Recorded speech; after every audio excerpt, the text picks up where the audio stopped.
Welcome to the English literature class. In this class, we learn about the poem Abub and Adam written by Leigh Hunt. Before moving on to the explanation of the poem, we will get to know about the poet and the poem. Now here, Leigh Hunt is a prolific poet, essayist and journalist. He is also a learned man. He has studied classical literature and foreign language. He was also a central figure in the Romantic movement in England. And his keen delight in nature is noteworthy. Now, this poem is a narrative poem, and the poet uses a storytelling technique, and it is a parable. A parable means a story with a moral, and it teaches us service to one's fellow man is the highest act of worship. This poem is set in the Middle East. Let's move on to the summary of the poem. Here, Abub and Adam is sleeping peacefully in his room. He wakes up and sees an angel writing something in a book. The angel is writing the names of people who love God. Abu understands that his name is not on the list. He tearfully requests the angel to put his name on the list of people who love his fellow man. The angel does so and disappears. The next day, the angel reappears and shows the list of the people who have been blessed by God. Abu was surprised to see that his name is at the top of the list. Let's look at the first 5 lines of the poem. I want all of you to keep your book open and just look in your book when I read through the poem. Abub and Adam, may his pride increase, awoke one night from a deep dream of peace, and saw within the moonlight in his room, making it rich and like a lily in bloom, an angel writing in a book of gold. See, in the first line, the poet uses some words in bracket. It is a bracketed phrase or in parenthesis. See, this bracketed phrase has nothing to do with the poem. Actually, the poet is wishing that this world be filled with people like Abub and Adam. And because Abu is a saintly, virtuous and a pious person. So, let the world be filled with such a kind of person. And that is why it is put in bracket. And this is a figure of speech called apostrophe. Now, what is apostrophe? It is a figure of speech in which a speaker directly addresses someone or something that is not present or cannot respond in reality. Now let's move on to the second line. Awoke one night from a deep dream of peace. Here we have a musical touch in the line. See, deep dream of peace. Here we have a figure of speech named alliteration.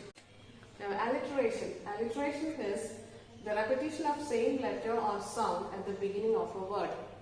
So, here in the second line, Abu awoke one night from a deep dream of peace. That is, he was sleeping peacefully in his room and saw within the moonlight in his room.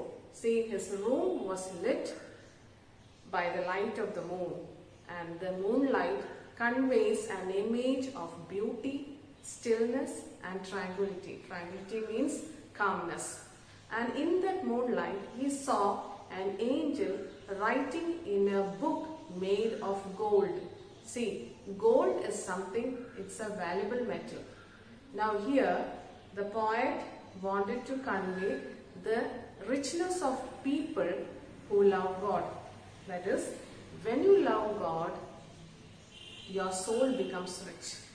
And the presence of the angel, see, makes the room more rich, more beautiful. Now, the presence of the angel makes the room more rich and makes more beautiful with its divine beauty, like the beauty of a blooming lily flower.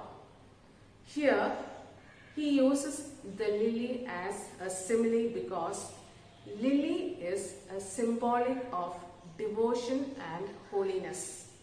The words lily conveys the saintliness of the angel, which was known by Abu, because Abu is also a saintly person. On to the next 5 lines. So I'll read the next 5 lines.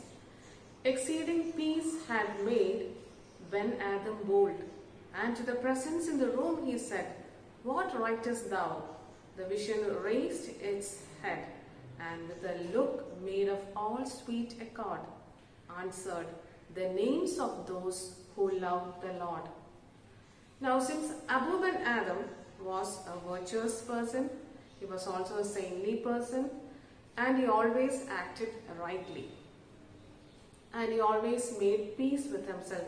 He was always having a peaceful mind.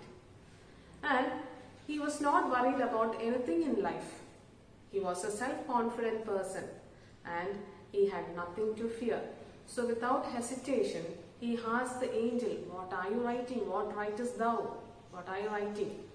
To the presence. Here, the poet uses the word presence to convey the spiritual aspect of the angel. The angel was, after all, not a human being. It is a divine spirit. And the vision raised its head.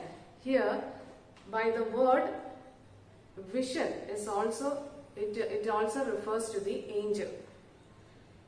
The poet uses the word vision to convey that probably only Adam could see this angel.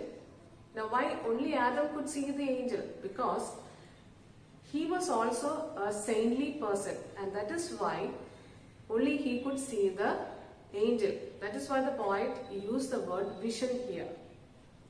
Now, the sweetness and the purity of the angel is reflected the way she speaks. That is, she says in the kindest voice that she has been writing the names of people who love God.